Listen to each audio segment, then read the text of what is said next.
Hello students, welcome to our channel A to Z পরীক্ষা। তো আজকে তোমাদের জন্য যে আমরা ট্রান্সলেশন প্রেসির যে সেকশনটা আমরা করছিলাম, এক্সারসাইজের সলিউশন করছিলাম, ঠিক আছে? কিসের? আমরা ওই পিকে দে সরকারের যে সলিউশনটা করছিলাম, আজকে তার ৩ নম্বর যে প্রেসি আছে, ৩ নম্বর প্রেসিটা আমরা করবো এক্সারসাইজের, হ্যাঁ? যেগুলো কিন্তু বইতে করে দেওয়া নেই। তোমরা খুব ভালো করে প্র্যাকটিস করো। তোমাদের কিন্তু অলরেডি ডেট ডিক্লেয়ার করে দেওয়া হয়েছে। তোমরা যদি প্র্যাকটিস করার জন্য প্রেসি নিতে চাও, তাহলে কিন্তু আমরা অলরেডি রেডি করে দিয়েছি ১৫০টা মাত্র প্রেসি তোমাদের জন্য। ঠিক আছে? মাত্র ২৯ টাকা প্রাইস রাখা হয়েছে, যেন তোমরা সবাই নিয়ে করে প্র্যাকটিস করতে পারো অ্যাটলিস্ট। ঠিক আছে? তো যদি পারো তো পিডিএফ কালেক্ট করে নিও। প্রতিদিন ২টো করে যদি প্রেসি প্র্যাকটিস করো, অনেক, ঠিক আছে? More than enough. বাকিগুলো তোমাদের তো করতে হবে। তো এগুলো করলেই তোমাদের আইডিয়া চলে আসবে তোমরা কিভাবে প্রেসি করবে, ঠিক আছে? তো চলো আজকে শুরু করছি এই প্রেসিটা, মানে পিকে দে সরকারের এক্সারসাইজের ৩ নম্বর পার্ট, ৩ নম্বর এক্সারসাইজটা। তো দেখো, আর তোমরা যারা নতুন আছো অবশ্যই কিন্তু লাইক করে দিও এবং চ্যানেলটাকে কিন্তু সাবস্ক্রাইব করতে ভুলো না। তোমরা যারা এখনো পর্যন্ত কোনো পেইড ব্যাচে জয়েন করোনি, আশা করছি আমাদের ভিডিওসগুলো দেখার পরে তোমাদের কোনো পেইড কোর্স নিতে হবে না, ঠিক আছে? কপি চেকিং এর জন্য তোমরা যদি পারো তো গ্রুপ স্টাডির মাধ্যমে তোমরা কপি চেকিং করাতে পারো, হ্যাঁ? কারণ দেখো, তোমার তুমি নিজে লিখলে, নিজে লিখে তোমার কপিটা অন্য তোমার কোনো এক ফ্রেন্ডকে দিয়ে চেক করালে, আবার তোমার ফ্রেন্ডেরটা তুমি চেক করলে, তাহলে কি একে অপরের লেখার স্ট্যান্ডার্ড তোমরা বুঝতে পারবে, ঠিক আছে? এইভাবে তোমরা কপি চেকিং করো। কিন্তু কোনো অনলাইন স্যার করে দেবে এই ভরসায় থেকো না, ঠিক আছে? কারণ এগুলো কিন্তু তোমাদের শুধু শুধু মনের সান্ত্বনা। তোমরা টাকা দিয়ে ফিস দিয়ে ওখানে জয়েন করবে ঠিকই, কিন্তু এত স্টুডেন্টের কপি চেক করা মানে বুঝতে পারছো কেমন তাদের অবস্থা হবে। সুতরাং কি ওখানে অ্যাভারেজ তোমাকে একটা রাইট দিয়ে দেওয়া হলো বা মার্কস দিয়ে দেওয়া হলো, তোমাকে কিন্তু ওরা পড়বেও না ওই জিনিস। তো তোমরা চেষ্টা করবে ২-৩ জন মিলে একে অপরের কপি চেক করার, তাহলে কিন্তু এটা সব থেকে বেস্ট হবে। বুঝতে পারলে তো? আর অবশ্যই কিন্তু তোমরা আমার চ্যানেলটা সাবস্ক্রাইব করে নিও। ইংলিশ বেঙ্গলি যে ডেসক্রিপটিভ পেপার, তার জন্য কিন্তু সমস্ত কিছু আমি করে দিয়েছি, মানে প্লেলিস্ট করা আছে। যার যেটা লাগবে সেই প্লেলিস্টে গিয়ে দেখে নাও আর প্র্যাকটিস করো, ঠিক আছে? আশা করছি ভিডিওগুলো তোমাদের জন্য অবশ্যই হেল্পফুল হবে। তো চলো শুরু করা যাক। দেখো কি বলেছে। বলেছে one day Maharshi Debendranath Tagore came to a bare piece of land. ঠিক আছে? বেয়ার পিস অফ ল্যান্ড বলতে একটা ফাঁকা জমির কাছে আসলেন।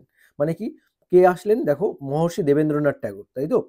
In land in course of his travels, মানে যখন তিনি যাত্রা করছিলেন, কোর্স অফ হিজ ট্রাভেলস, বোঝা গেছে? Only two big trees grew upon it, যেখানে দুটো মাত্র বড় গাছ সেখানে জন্মেছিল, মানে শুধু দুটোই বড় গাছ ছিল। He like the plays very much because it was so large. সেই জায়গাটাকে খুব পছন্দ করেছিল, কারণ কি সেটা অনেক বড় জায়গা ছিল। And so far away from city, এবং শহরের থেকে অনেকটাই দূরে। Hmm he felt that it would be a very good place. তাই সে ফিল করছিল কি এটা খুব ভালো একটা প্লেস হবে, তাই না? কিসের জন্য? In which one could think about god, যেখানে তিনি ওয়ান বলতে যে কেউ যেখানে বসে গডের সম্পর্কে চিন্তা ভাবনা করতে পারবে, তাই না? মানে ধ্যান করতে পারবে, গড সম্পর্কে ভাবতে পারবে, এমন একটা ফাঁকা জায়গায়। কোলাহলের মধ্যে তো, শহরের কোলাহলে তো সেটা সম্ভব নয়, তাই না? সেটাই বলেছে। আচ্ছা, it is said that he sat down in the shade of one of the trees. মানে এটা বলা হয়েছে যে, কি বলা হয়েছে দেখো, হি স্যাট ডাউন, তিনি একটা এরকম বড় গাছের নিচে বসেছিলেন, one of the trees, and let his thoughts go to god. ঠিক আছে? এবং লেট হিজ থটস, এবং তিনি তার চিন্তা ভাবনাগুলোকে মানে গডের কাছে পৌঁছানোর চেষ্টা করেছেন, মানে কি ধ্যান করা, তাই না সেক্ষেত্রে? অ্যান্ড গুড ওয়ার্কস, এবং ভালো কাজের জন্য তার চিন্তা ভাবনাগুলো যেন সেই দিকে ছড়ায় এবং গডের কাছে গিয়ে পৌঁছায়। বোঝা গেছে? আচ্ছা, he at once made up his mind, make up his mind মানে নিজের মনস্থির করে নেওয়া, হ্যাঁ, determined, to buy the land, সে ওই ল্যান্ডটাকে বাই করে নেবে, এবং বিল্ড অ্যান আশ্রম দেয়ার, এবং সেখানে একটা আশ্রম বানাবে। ঠিক আছে? He bought it and called the house Shantiniketan. বোঝা গেছে? সে ওই জায়গাটাকে কিনে নিল, কিনে সেখানে নাম রাখলো শান্তিনিকেতন। হ্যাঁ, কে? মহর্ষি দেবেন্দ্রনাথ ট্যাগর। মানে এটা শান্তিনিকেতনের হিস্ট্রি বলা হচ্ছে। He planted trees and flower gardens and fruit gardens, সেখানে সে ট্রিজ প্ল্যান্ট করলেন, ফ্লাওয়ার গার্ডেন প্ল্যান করেছিলেন এবং ফ্রুট গার্ডেন্সও প্ল্যান করেছিলেন। তো এই হলো আমাদের স্টোরিটা, মানে যেই গল্পটা তোমাকে দেয়া হয়েছে। এইবার দেখো আমি বলে দিই, এই গল্পটাকে তোমাকে সাজিয়ে লিখতে হবে। তোমরা একটা জিনিস সবসময় মনে রাখবে, অনেকেই বলছিলে ওয়ান থার্ড ওয়ান থার্ড, কিন্তু ওয়ান থার্ড তুমি এক্সামের মধ্যে গিয়ে অত হিসেব করে লিখবে কি করে? ঠিক আছে? তোমাদের এক্সামে এমনভাবেই প্যাসেজ দেয়া হবে যেখানে তুমি 50 ওয়ার্ডসের মধ্যে করবে, ওটাই ওয়ান থার্ড হিসেবে বোঝা যাবে। বোঝা গেছে কি বললাম? তাই সবসময় মাথায় রাখবে প্রেসির ক্ষেত্রে কতগুলো ওয়ার্ডস লিখবে, 50 ওয়ার্ডসে লিখবে, ঠিক আছে, ওয়ার্ডসে লিখবে। এখানে কি থাকবে, এখানে টাইটেল প্লাস বডি সবকটা মিলেই কিন্তু তোমায় 50 ওয়ার্ডসে লিখতে হবে, বোঝা গেল। 1/3 তোমাদের প্যাসেজটা ওই ওরিয়েন্টেডই দেওয়া হয় যেন ওটা 50 ওয়ার্ডসে লিখলে তোমার ওই 1/3 এর মতোই সাজেস্ট করে, ঠিক আছে। সুতরাং নিজে ওয়ার্ড 50 ওইভাবে 1/3 এর দিকে যদি মন দাও তুমি, তাহলে কিন্তু তোমার অনেকটা টাইম ওখানে নষ্ট হয়ে যাবে, বুঝতে পেরেছো কি বললাম। তাই বলবো সবসময় 50 ওয়ার্ডসেই করার চেষ্টা করবে, হ্যাঁ। আচ্ছা, এটা এটা হচ্ছে প্রেসির রুল, মিনিমাম তোমায় 50 ওয়ার্ডসে লিখতেই হবে আর যাই করো। এখন ছোট প্যাসেজ দিলেও, একদম 4 লাইন 5 লাইনের প্যাসেজ দিলেও তুমি যদি সেটাকে আরো 1 লাইন 2 লাইনে লেখো তাহলে তো নিশ্চয়ই তুমি সেখানে নাম্বার পাবে না, তাই না? তুমি লিখবেইটা কি? তো এই জিনিসটা মাথায় রাখবে। চলো প্রথমে আমরা কি করব, একটা টাইটেল দেব, ঠিক আছে। প্রেসির ক্ষেত্রে দেখো টাইটেলটা দিচ্ছি আমি। আচ্ছা, এখানে কি শান্তিনিকেতনের অরিজিন নিয়ে কথা হচ্ছে, তাই না? কিভাবে শান্তিনিকেতনটা বিগিন করলো, মানে শুরু হলো, শান্তিনিকেতনের নামটা পেলো, হ্যাঁ। তো দেখো টাইটেলটা আমি দিচ্ছি জেনেসিস, জেনেসিস মানে বিগিনিং, বোঝা গেছে, জেনেসিস অফ শান্তিনিকেতন।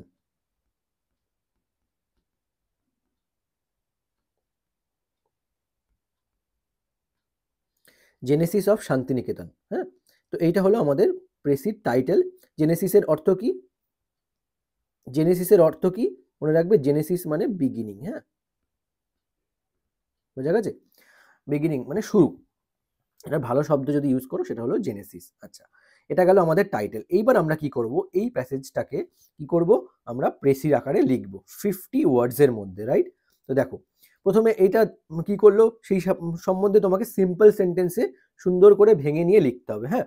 তো শুরু করছি, দেখো, while travelling, comma, Maharshi Debendranath Tagore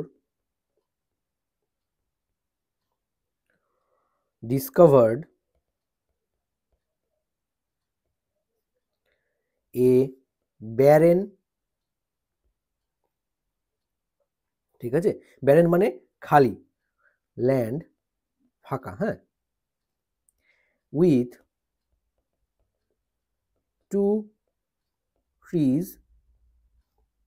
comma, which he found ideal, ঠিক আছে, এই জায়গাটাকে তিনি আইডিয়াল মানে আদর্শ হিসেবে খুঁজে পেয়েছিলেন, তাই না। ফর কিসের জন্য, স্পিরিচুয়াল কন্টেম্পলেশন, স্পিরিচুয়াল কন্টেম্পলেশন, বোঝা গেছে, ফুল স্টপ। মানে স্পিরিচুয়াল মানে ধ্যান ধারণা, স্পিরিচুয়াল চিন্তা ভাবনা করার জন্য তিনি যেই জায়গাটাকে কিন্তু কি খুব আইডিয়াল হিসেবে পেয়েছিলেন, তাই না। এই জায়গাটুকু আমরা কিন্তু লিখে নিলাম। এর পরের লাইনটা দেখো কি লিখবো, আশা করি বুঝতে পেরেছো। দেখো এর পরের লাইনটা, ইন্সপায়ার্ড বাই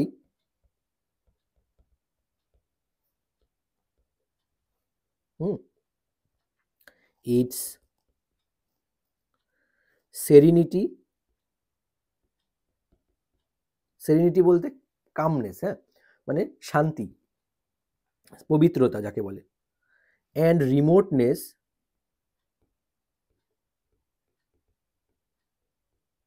ঠিক আছে, রিমোটনেস বলতে বেশি লোকজন যেখানে যায় না, ফাঁকা জায়গা, তাই না, অ্যান্ড খালি জায়গা, and remoteness, comma, he purchased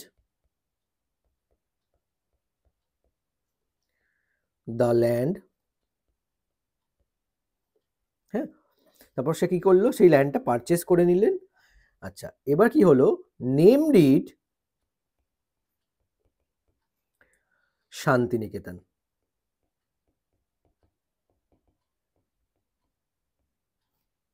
comma, and transformed it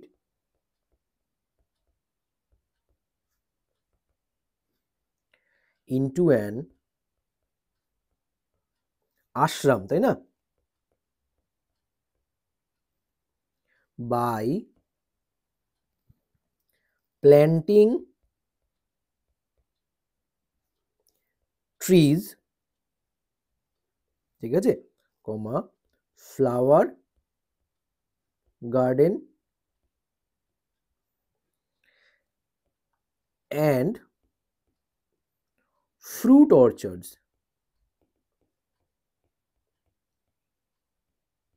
full stop, আমাদের প্রেসি কমপ্লিট। বোঝা গেছে?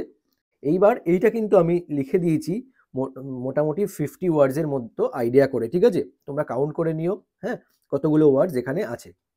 দেখো, এই যে কি লিখলাম এখানে, টাইটেলটা দিলাম কি, জেনেসিস অফ শান্তিনিকেতন। এরপরে এই যে কম্প্যাক্ট লেখাটা লিখলাম, এটা তুমি পড়ার পরে তোমার মনে হবে যে এখানে আমি কিছুই বাদ দিইনি, ঠিক আছে? শুধু কি করেছি, স্কিলটা শুধু একই জায়গায়, যে তোমাকে বড় বড় সেন্টেন্সগুলোকে এইরকম সিম্পল সেন্টেন্সের আকারে লিখতে হবে। এটা যেন তোমার মাথায় থাকে যে তুমি কিভাবে ছোট করে লিখবে, মানে সিম্পল সেন্টেন্স করে লিখবে, হ্যাঁ। তার জন্য তোমাকে ভালো করে টেন্সের রুলস জানতে হবে, ক্লজেসগুলো ভালো করে আইডেন্টিফাই করা জানতে হবে, noun clause, adjective clause, adverbial clause, এই সমস্তগুলো তোমাদের জানতে হবে, ফ্রেজেস, ইডিয়ামস, যত এইগুলো বেশি করে পড়বে, ভোক্যাবস যত বাড়াবে, ঠিক আছে, তত কিন্তু তোমাদের এই মানে প্রেসি লেখার প্রতি আরো আইডিয়া বাড়বে, যে কিভাবে ক্লজগুলো কিভাবে সেট আপ করা হয়, মানে কিভাবে আমি কমপ্লেক্স সেন্টেন্স করতে পারবো, কিভাবে কম্পাউন্ড সেন্টেন্স করতে পারবো। যদি এই আইডিয়াটা থেকে যায়, এইগুলো তুমি বুঝতে পেরে যাও, তুমি এইগুলোকে যে কোনো সেন্টেন্সকে সুন্দর করে সোজা করে লিখে নিতে পারবে। তার সঙ্গে আরেকটা জিনিস তোমাদের বলবো, পার্টিসিপল আর জিরান্ড, এই দুটো জিনিস ইউজ করা কিন্তু তোমরা অবশ্যই শিখবে, ঠিক আছে? অবশ্যই এই যে পিকে দে সরকারের বইটা আছে, এই বইতেও আছে, পারলে ওই জায়গাগুলো প্র্যাকটিস করে নিও, হ্যাঁ, ছোট ছোট করে ছোট ছোট লাইন ট্রান্সলেশনগুলো প্র্যাকটিস করো। তো এইভাবে কিন্তু তোমাদের শিখতে হবে, আর প্র্যাকটিস যদি করো অবশ্যই কিন্তু তোমাদের সাকসেস আসবে, ঠিক আছে? তোমরা কিন্তু মাস্ট প্র্যাকটিস বেশি বেশি করে করো, ট্রান্সলেশন বলো, সব কিছু, টেন্সের রুল দিয়ে শুরু করে সব কিছু, হ্যাঁ। তো এইভাবে কিন্তু তোমাদের নিজেদেরকে গ্রো করতে হবে। যত বেশি লিখবে তত বেশি নিজেকে ইমপ্রুভ করবে, যত বেশি পড়বে তত বেশি আরো প্রগ্রেস করবে নিজে, তাই না? তো এইভাবে তোমাদেরকে শুরু করতে হবে। যেমন সাপোজ ধরো বিগিনিংটাকে আমি তো বিগিনিং লিখতেই পারতাম, কিন্তু ওখানে জেনেসিস লিখলাম, কারণ কি, কারণ আমার জানা আছে জেনেসিস টার্মটার মানে কি, বিগিনিং, তাই না? তো জেনেসিসটা সবাই তো ইউজ করবে না, সবাই বিগিনিং শুরু করলো, বিগিনিং দিয়ে কিছু একটা লিখবে, হ্যাঁ, লিখে দিল দ্য বিগিনিং অফ শান্তিনিকেতন, ঠিক আছে, কিন্তু এটা শুনতে কেমন লাগছে? কিন্তু এই যে টাইটেলটা আমি দিয়েছি যে জেনেসিস অফ শান্তিনিকেতন, জেনেসিস মানেও তো বিগিনিং। তো এইগুলো তো তুমি যদি না পড়ো তুমি জানবে কি করে বলো? তুমি তো জানতে পারবে না নিশ্চয়ই, তাই না? তো এগুলোর জন্য তোমাকে ভোক্যাবস জানতে হবে, ভোক্যাবস না জানলে হবে না। এই যে সেরেনিটি, রিমোটনেস, এই জিনিসগুলো কিন্তু তোমাকে মানেগুলো যদি তুমি নাই জানো তাহলে পড়তে পারবে না। তো রোজ 5টা করে নতুন শব্দ ভোক্যাবস পড়ো, মানে এরপরে যে কোনো এক্সামের জন্যই তোমাদের এগুলো লাগবে, সে তুমি সেন্ট্রাল গভর্নমেন্টের এক্সাম দাও বা রাজ্য সরকারের যে কোনো এক্সাম দাও, ঠিক আছে? তো ইংলিশের ক্ষেত্রে কিন্তু এই জিনিসগুলো তোমাদের লাগবে, হ্যাঁ।